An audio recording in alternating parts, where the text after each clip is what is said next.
All right, thank you. All right, good evening, ladies and gentlemen, and welcome to question 8 in the history of philosophy in 16 questions. And tonight's question is, why is life so hard? Or another way to think of this is, what is the nature of suffering? And this is the question that was asked by Siddhartha Gautama, the Buddha, back around 500-ish BC, give or take.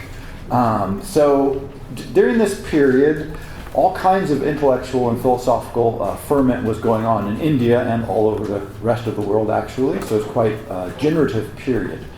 In this case, we want to look at this central question, because this was really where Buddhism comes from. It comes from this question of suffering.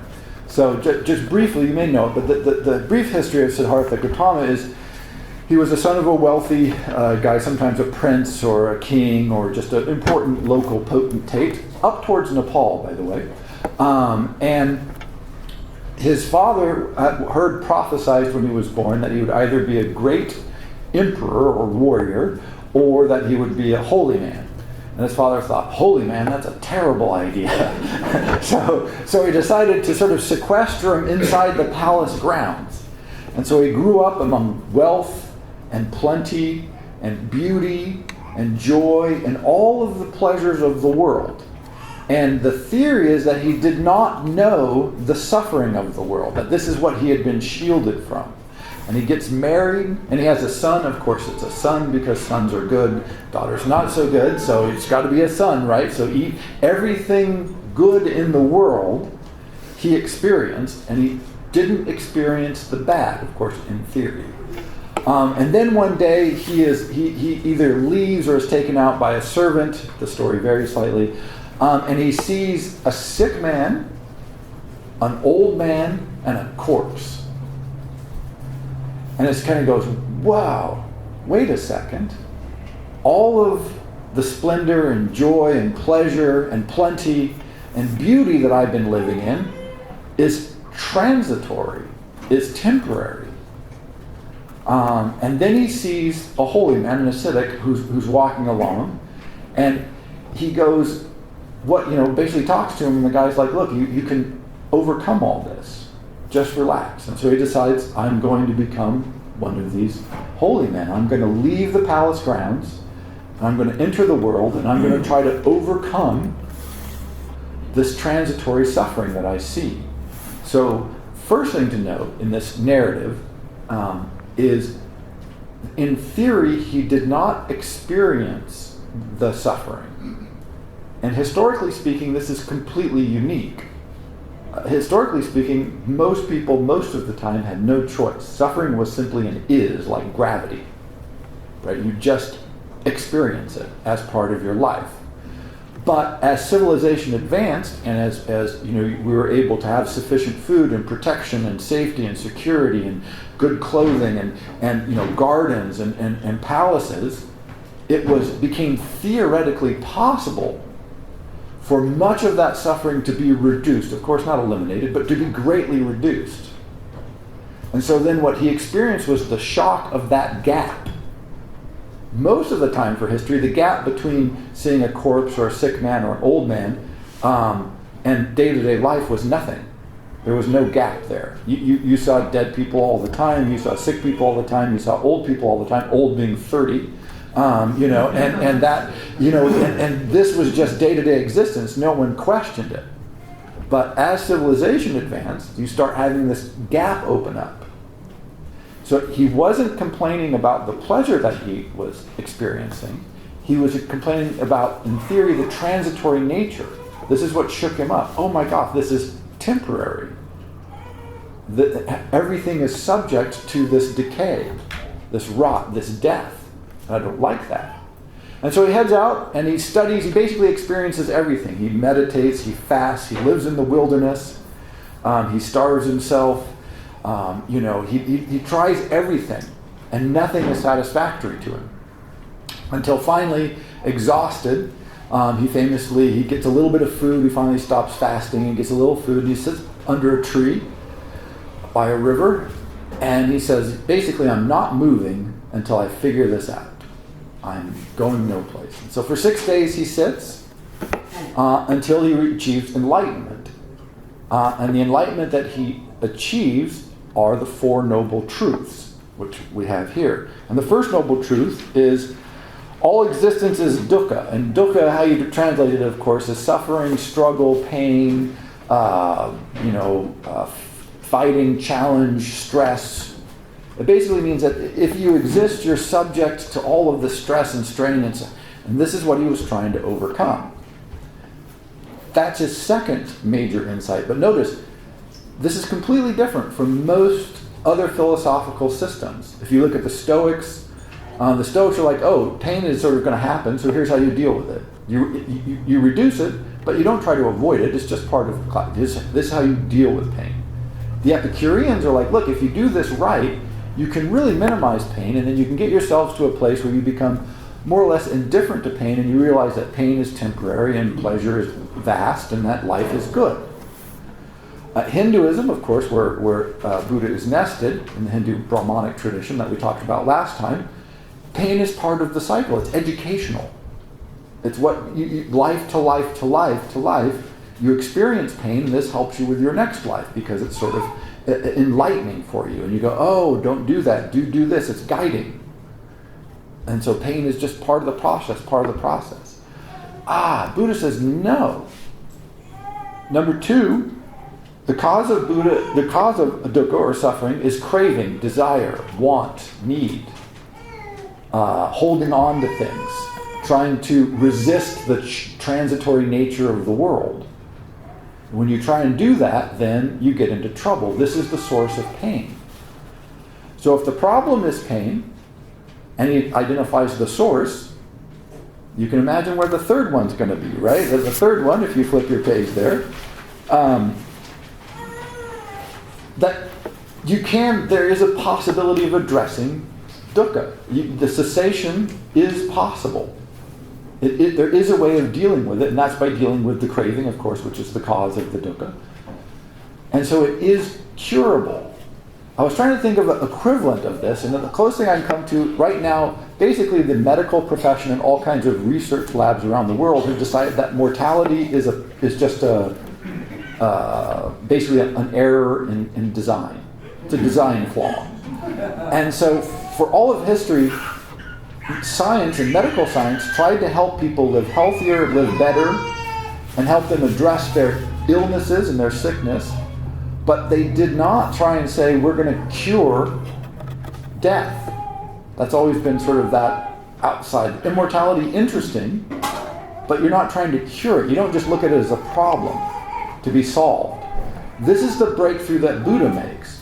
He says, no, it is suffering.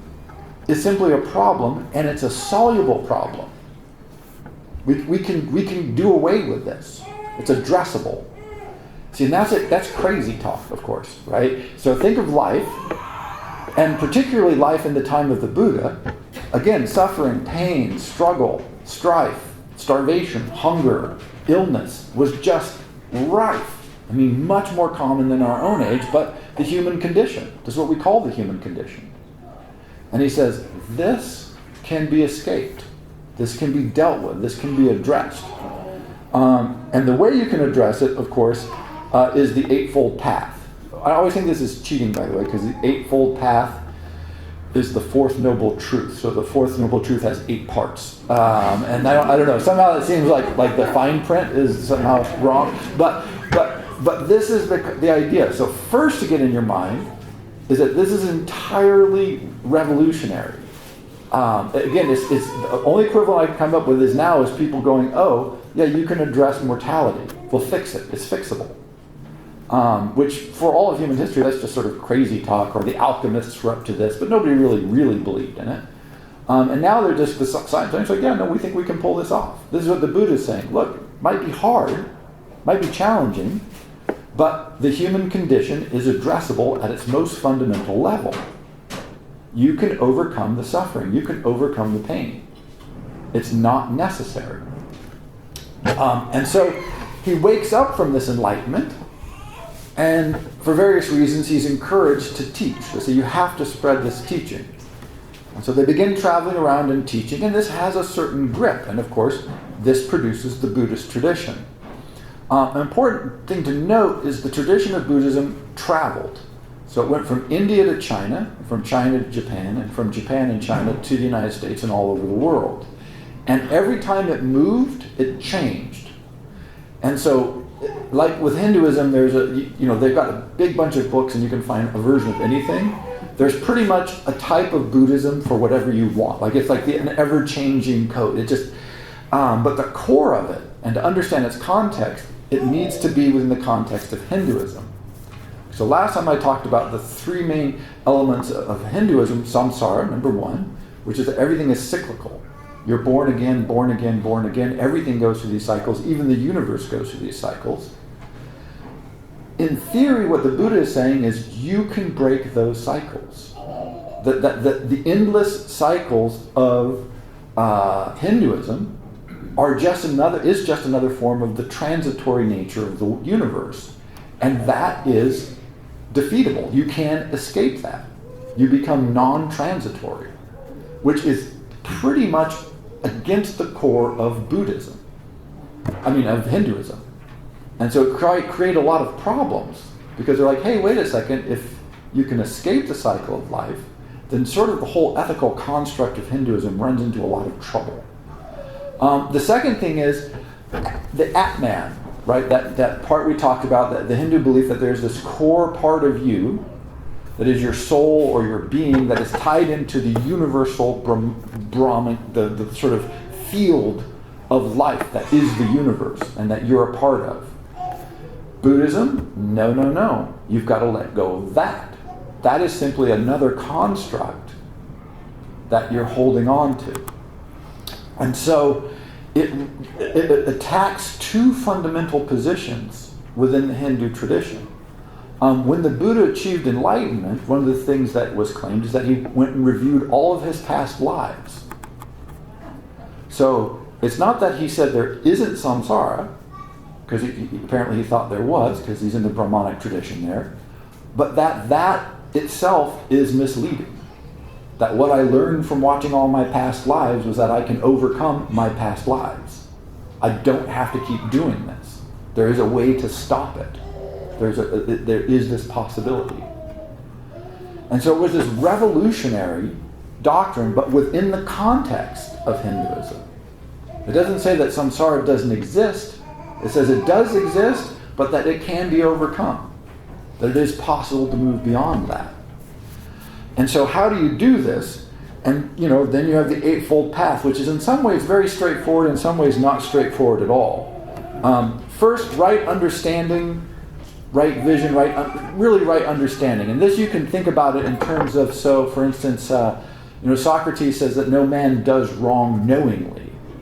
Right? That if you understand things clearly and well, then you will act well. You will act the way you should.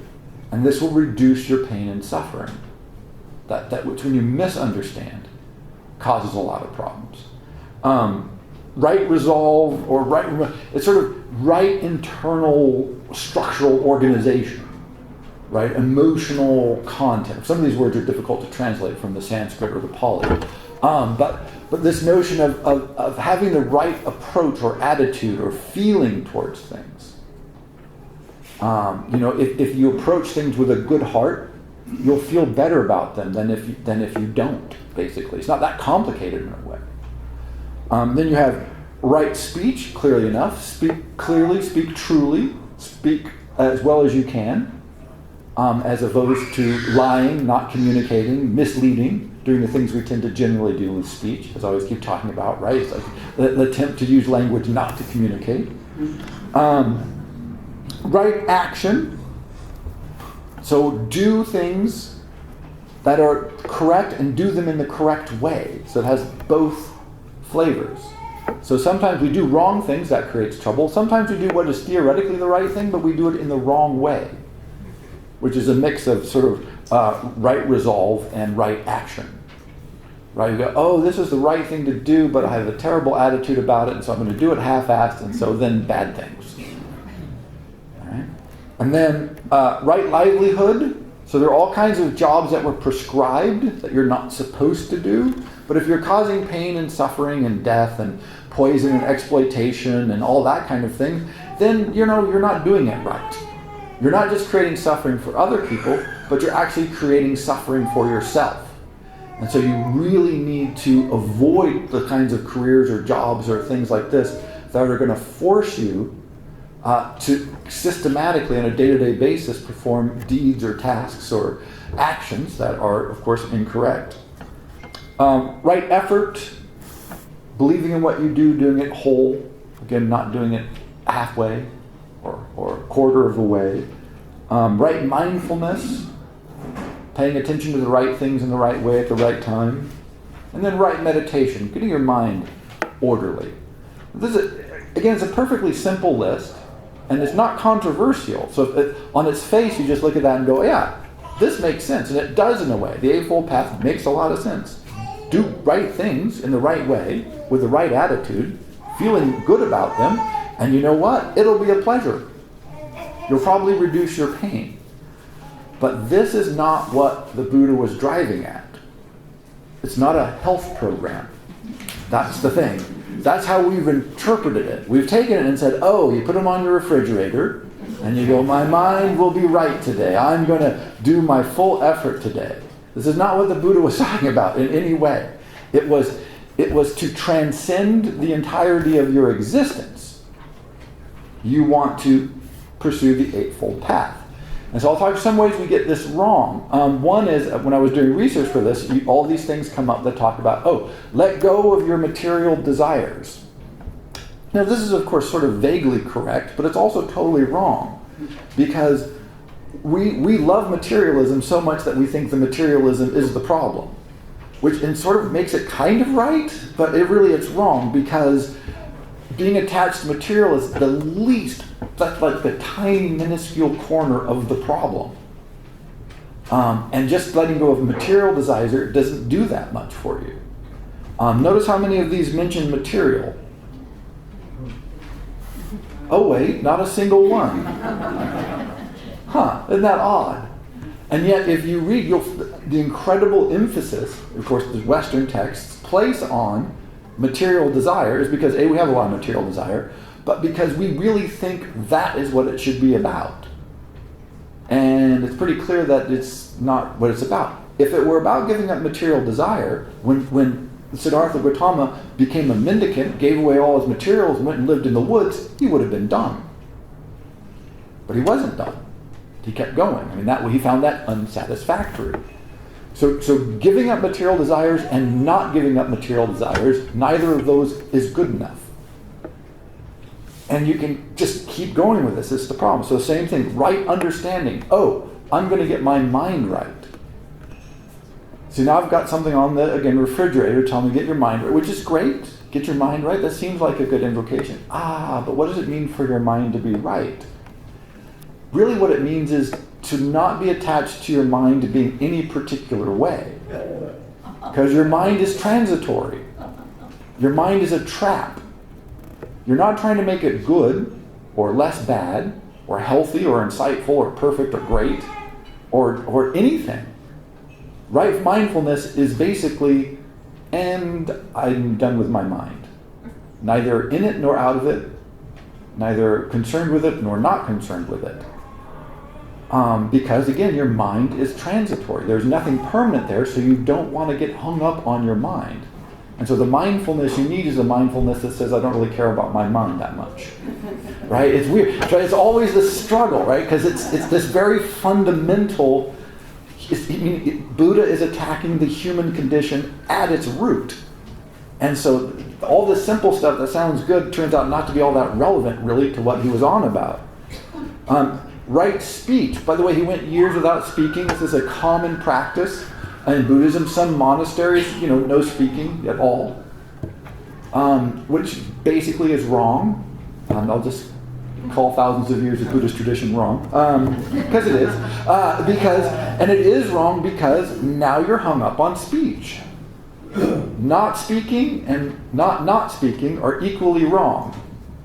That's because it's transitory. So you don't want to worry about not speaking, and you don't want to worry about speaking. You want to speak correctly, which is not like good. I mean, it's just this incredibly like challenging. It's where words fail hits right speech, right? Part of right speech is recognizing speech is really sort of not very efficient anyway. It's a struggle at best. But language, as we know, change. There's a bunch of different languages. It's all temporary, dead languages. So it's temporal, so let go of it. Speaking, not speaking, yes, no, but don't get hung up on it. Certainly don't get hung up on it to the degree that you go, I'm not talking. Because, of course, not talking makes you good. And the more you don't talk, the better you are. And now you're the worst Buddhist of all time, right? This is the problem, right? It's because you're hung up on this not talking thing, and the whole point is don't get hung up on anything. Right action, exactly the same. Right? How do you know what the right action is? Well, when you just let go. This is always going to come out the same. There is no action that is correct. There is no inaction that is correct. You have to, again, just sort of abandon the action. The whole notion of an actor is wrong. So you got to get rid of that. Notice, again, opposed to the Atman.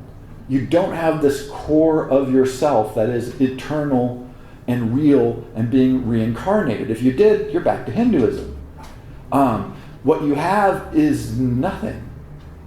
And so when you think about action, you have to think, well, who's acting? Not me. What's it doing? Nothing to do with me.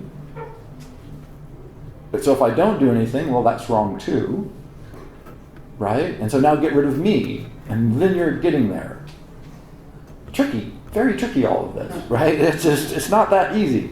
Right livelihood, of course, again, the easy thing is to stand around and go, yeah, don't kill things to make a living, sell drugs and all this bad stuff. But, see, what are you attached to?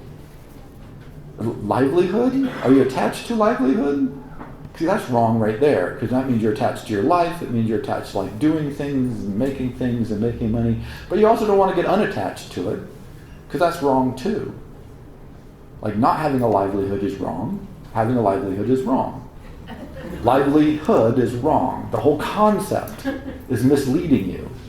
And so you have to somehow like let go of the concept. Right? So it's just that right there, the court. Right effort?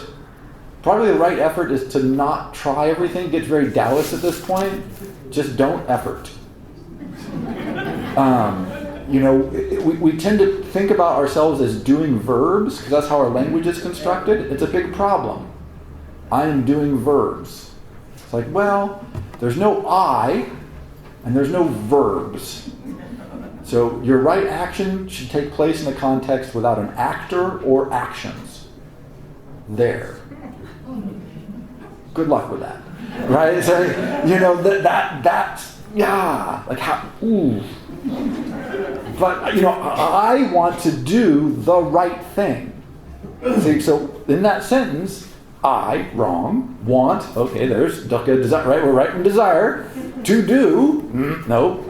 Good, oh, good Lord, right? Now here it's like the entire sentence is, every phrase, every word is a violation of the fundamental principles of the Buddha as articulated in the Eightfold Path. And so we're like, oh, it's so wrong. It's so inhuman in some ways. Again, right mindfulness, right back to the right understanding. Do you have a mind? No. Well, yes. Don't worry about it. Don't get hung up on it. And the thing you can always ask yourself, is this transitory? And the answer is generally yes to everything. And so then it's not worth worrying about. Because anything that's transitory is in that samsara cycle. And what we're trying to do is get out of that samsara cycle. And the way to do that, according to the Buddha, is to just let go of all that stuff that's subject to that cycle, which turns out to be pretty much everything. Right? I mean, it's a big letting go program. And then right meditation. And this again is that translation is the problem. Is how do you get yourself into a place where you can conceptualize these sorts of experiences without having a mind or having understanding or being attached to yourself? Answer, really, really tricky.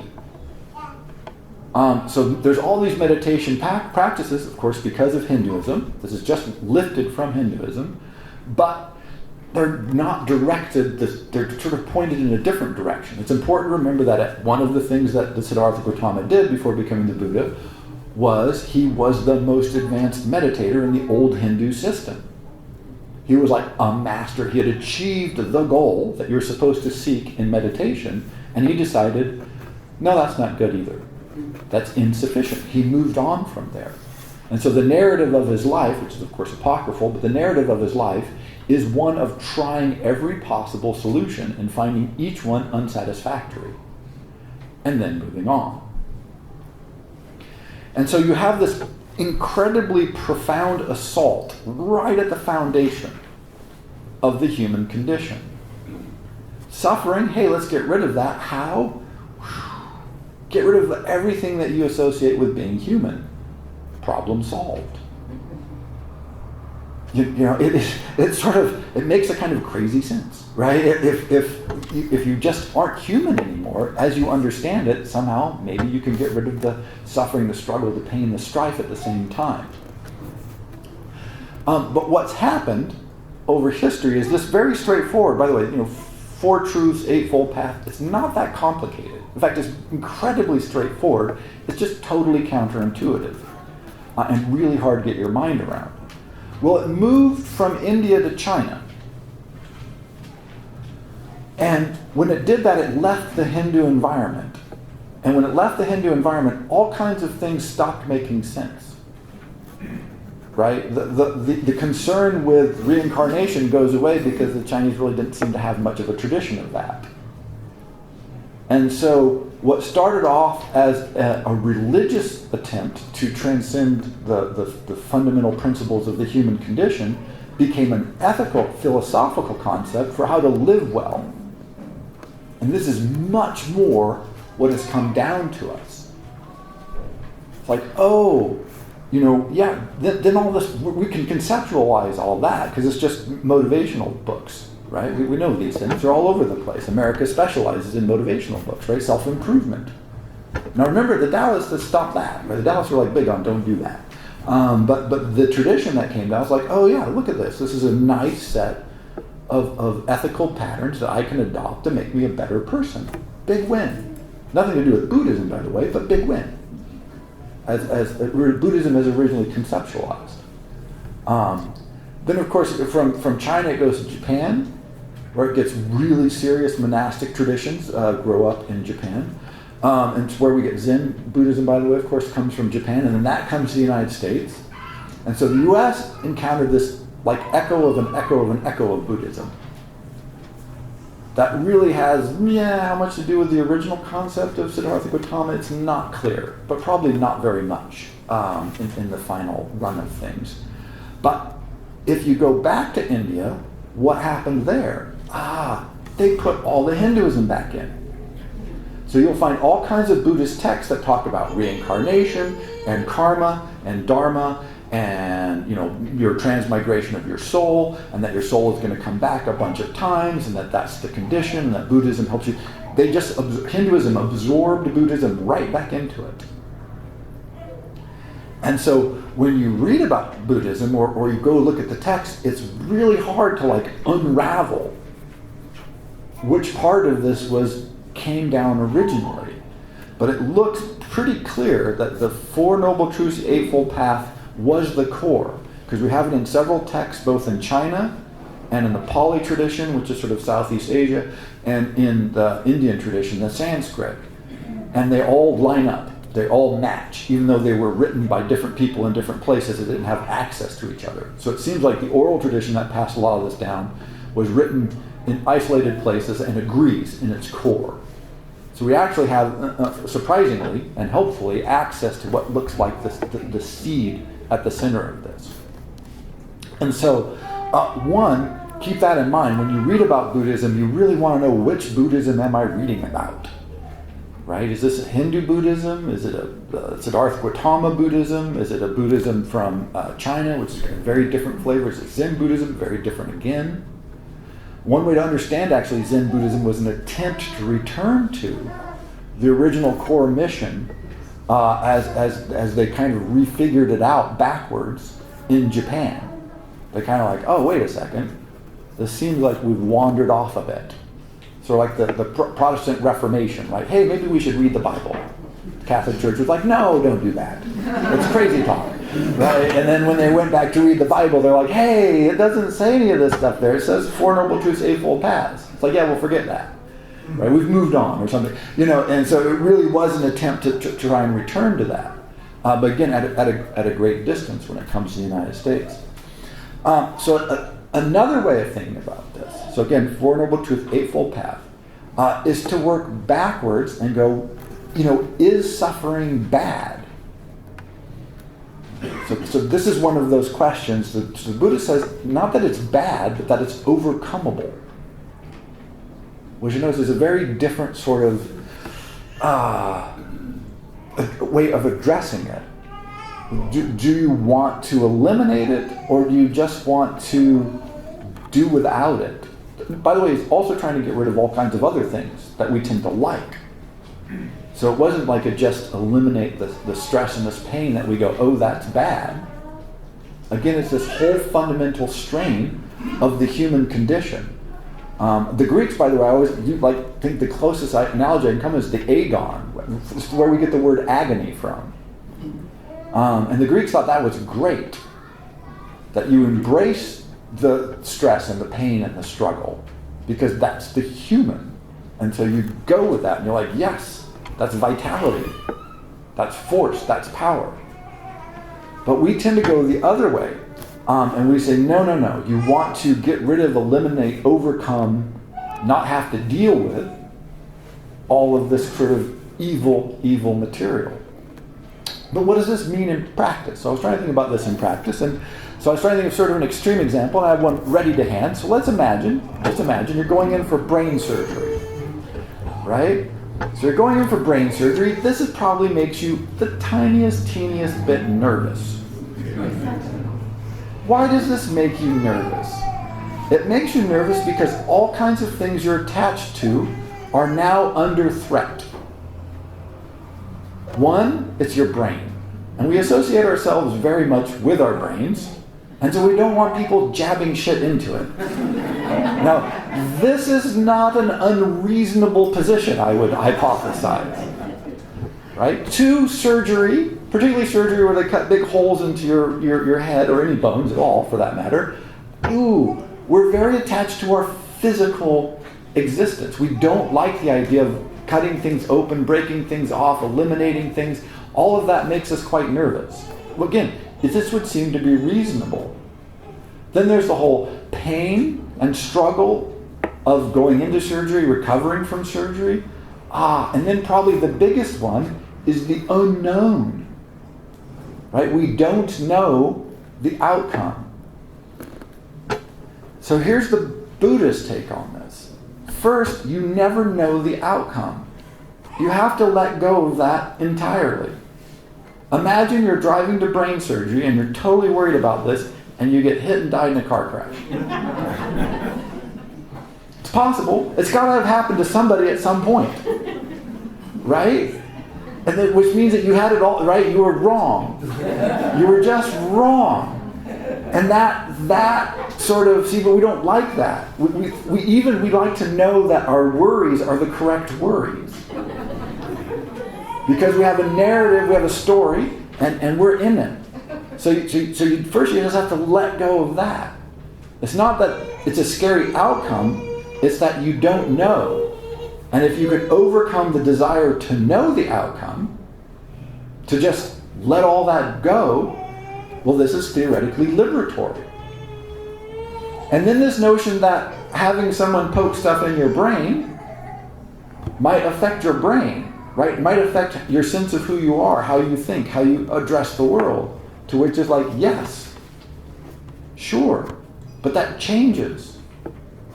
Right? We tell ourselves that doesn't change, but we know this isn't true. Our brains are not working the same way today that they were working when we were 9, or when we were 1, or when we were 20, or our brains, the biochemistry changes, the pathways change, neural chemistry, everything changes. but we've decided that it doesn't. And so we want to hold on to whatever version of our brain that we have today.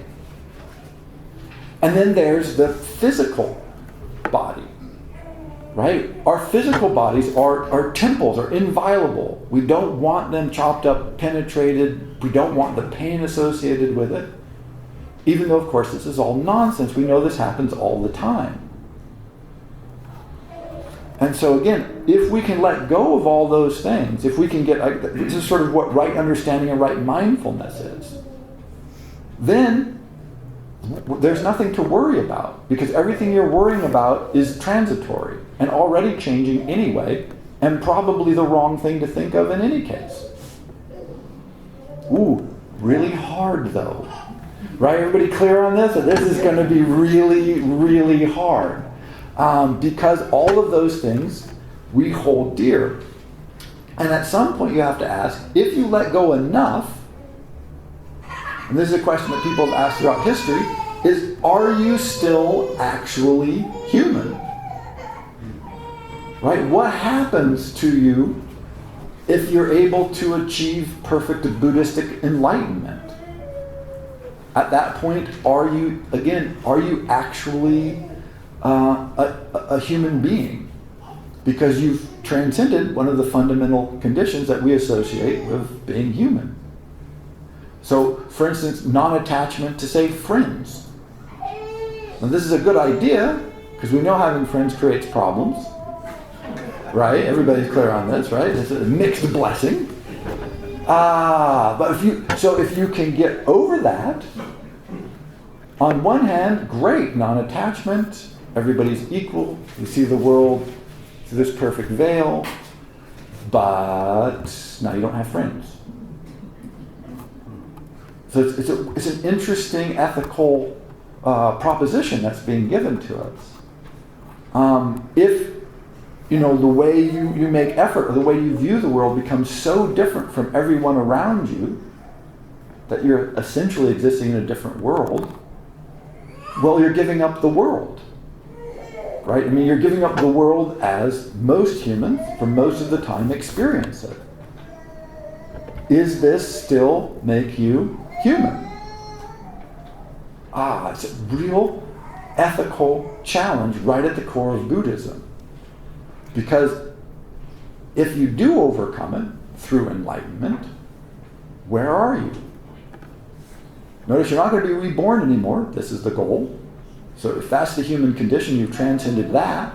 But certainly on a day-to-day level, you're no longer sort of in touch. By the way, this is where the monastic tradition sort of comes from. The idea of, we want to not be with the humans. We want to cut ourselves off. We're specializing. We're doing something else. We're sort of launching a spaceship, as it were, to achieve this sort of new state of existence. Which is, again, is this an ethical concept? So people keep talking about, let's build a colony on Mars because, we want to start over again. Give it another try. And it's like, if we start over again, you can try to track this out. Perhaps we do a better society. And at some point, then the Martians would really be a different race. Or we can go to Mars and do exactly what we've been doing here, in which case the Martians are us. Right? But imagine a different planet where they really did things like Buddhistic way, or just perfect, or great. After a couple of generations, we probably couldn't even communicate with them anymore. They'd be so weird and so unlike us. And so that, is sort of, to me, always when I read Buddhism, think about it and ponder it, is that this is that fundamental question. If the goal is to overcome something that is foundational to the human experience, and you overcome it, are you a human? I don't know the answer, by the way. This is, like I said, 16 questions. So this is one of those questions, at least 16 questions, where I go, I just really am not sure about that. Where you end up. So childbirth, for instance, painful, by what I've heard. All observations suggest it's not very pleasant, generally speaking. So let's get rid of it. right? You know, this is the, or is it part of a process? This Hinduism says, oh no, that's just part of the process. Creation, destruction, life, death, it's all beautiful. It's all part of the process. Buddhism says we're going to overcome the process. No more process. This is the goal. So that, to me, is the core question there. But think about this, just to take away with you. When you hear about Buddhism, when you see these Buddhist phrases, when you see the Buddhist quotes that come up all the time, remember, one, there's about 1,000 Buddhist traditions. And two, the core of the Buddhist tradition is not all that happy talk, self-improvement, self-motivational nonsense. Even if it's not nonsense, even if it's good ideas. That's not what, Buddhism is not about good ideas, I guess is one way to think about it. It's about this incredibly powerful insight and attempt to fundamentally alter the human condition and a plan of how to achieve it. And that is, I mean, it's it's one of the few profound insights. There's only a handful of these in the history of the world, and this is one of them.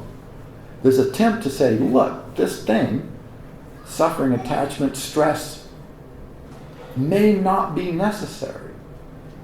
And I think we can do away with it. It would be like if Newton said, gravity, I've got a solution. We're going to get rid of gravity. That's different from saying, here's an explanation of gravity. But to get rid of gravity, or to get rid of death, in this case, to get rid of dukkha, again, stress, struggle, pain, strife, humanity. Wow. I mean, a big project, fundamental project, profound project, but really an ethically interesting, weird, and challenging one. So let go of understanding, I think, I would recommend. And thank you. Buddhism.